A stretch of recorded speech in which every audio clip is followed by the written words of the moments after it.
See, Daddy watches porno now that Mommy's not around. Used to love the heroin, now she's underground. That's messed up, man. That's horrible. Well, well, well, just can't tell. Hey, anyway, this is Afterfight Afterthought for the Andre Ward Carl Froch fight. And in this, I'll go over the before, during, and after the fights. And for those of you that go, why do you say this every time? There might be some new people watching the videos. Yeah. Just say it. Just say it, you know. And I'll start with the winner of the fight, which is Andre Ward, and then I'll go to the loser of the fight, Carl Froch. Or the Afterthought. Afterfight Afterthought. You with me? All right. Andre Ward coming into the fight, you wonder if he's fully healed. I mean, he's had the back injuries, knee injuries, numerous amounts of injuries, and you're kind of wondering, you know, man, for as young as this guy is, you know, he's definitely you know, got some miles on the body. You know, this is his biggest fight yet, by far his toughest fighter to date. This is his first real super fight that he's ever been in. So how is he going to handle that pressure? Will he be able to perform? This is not a hometown fight for him. He's fighting in Atlantic City, or at the MSG, wherever it was. And that's almost as far away from California as England is from Atlantic City. Just saying, man. America's pretty big. Yeah, it's definitely not a hometown fight for him. He's got it, like I said, he has a good resume, but Froch is by far the best fighter he's ever been in the ring with. With Carl Froch, he's looked very good in his last two fights. He does struggle with boxers, though. Remember the Kessler fight and the Durrell fight. Will his awkwardness pay off? Can he get Ward to fight his type of fight? Will he be able to get in there, pressure, and kind of make it more of a roughhouse type deal than letting Ward just stay back and possibly pot shot him? Stuff like that. He has more experience than Ward, but not as much as you'd think. He's only got about 50 rounds of more experience than Ward does in the fight game. He's 8 years older. Or was it 7? You know, you know, who cares about details? Anyway, but it's not as much as you would think. So now let's go into the actual fight itself. I did my round by round there. And in round 1, you know, it was a close round. They were exchanging jabs. Nice hook by Ward, right by Froch, you know, working Froch, you know, pumping that jab in. Ward, I gave the round to. The second round, they were tying up, trading jabs. The hooks and jab hooks by Ward were landing fairly well. And he just had, you know, he's landing the jabs. They're trading shots to the body. And you can see Ward's speed in there. It's very evident. And he's keeping his distance. He's not letting Froch get off any real shots. Whenever Froch looks like he's getting ready to throw a shot, Ward would jump in there and hit him.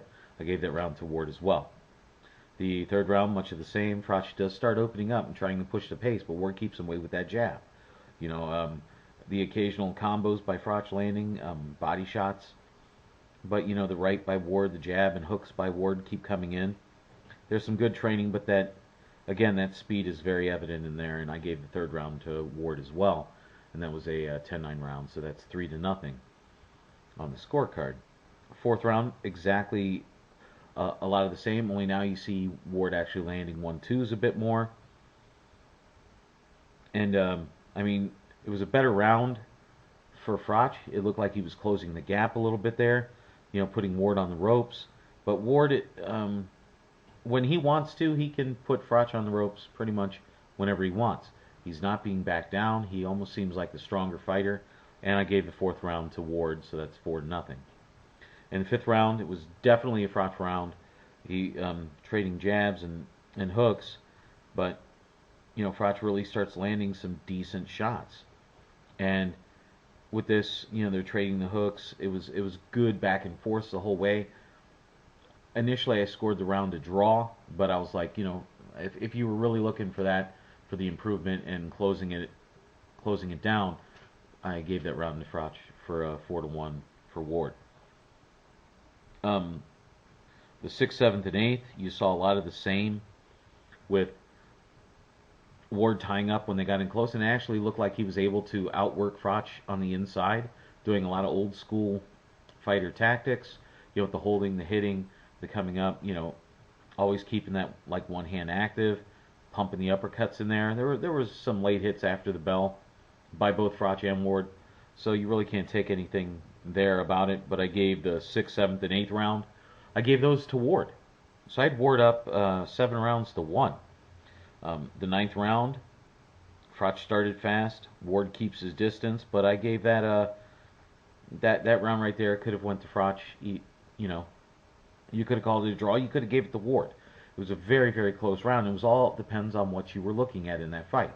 Kind of like the con judges, you know. So I gave that round to Froch, so we'll give it 7-2. The 10th, you know, Froch pushes the pace, but Ward's landing the much cleaner shots, pumping the jabs, landing the quick hooks, and that continued pretty much that entire round. Ward, I gave that round to Ward, 10-9 to 10. And the 11th was definitely a Froch round. He was pumping the jabs. He was getting in there. He was landing more of the solid shots. Ward seemed to be either taking the round off or he was legitimately tiring. And I gave that round to Froch. That's 3. So that's what 8 rounds to 3. And in the 12th, you know, there's a lot of tying up. Froch pressing the pace.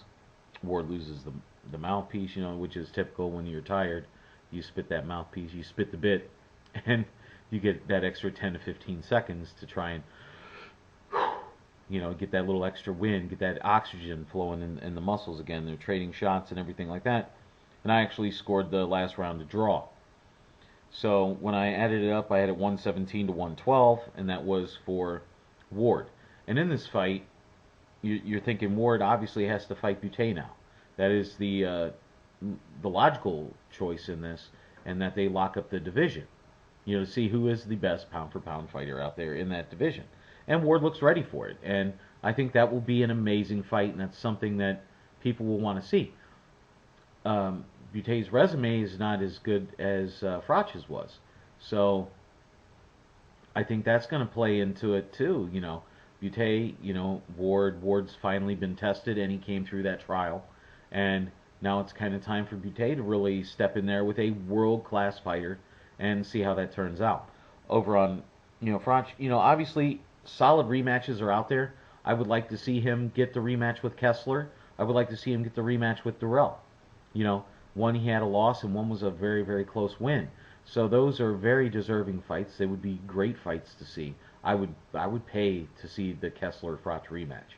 Absolutely would pay to see that, and I think it would be a nice bang-up shot there. And you know, and then obviously Durrell needs to knock out Cunningham real quick, and then they can schedule that fight and get that rolling. Okay, now that's done. We're through with the afterthought. But I wanted to go on record here. When you're watching a fight and you actually see a fighter in the ring that is losing, and you know they're losing, but you're like, man, this sucks. That's when you know you like a fighter. If the fighter is you know, it's easy to like a fighter that's winning. You know what I'm saying? Oh, look at what he's doing. That's great. That's awesome. You know, it's easy to be a Mayweather fan, man.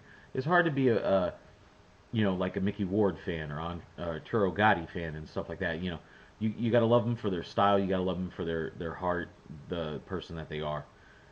And watching that, I realized I was a Carl Froch fan because I didn't like to see him losing like that. You know, I was kind of ticked off. Like, man, why you close the gap? When work the body more? You know, stuff you wish would happen, but he was just in with a better fighter.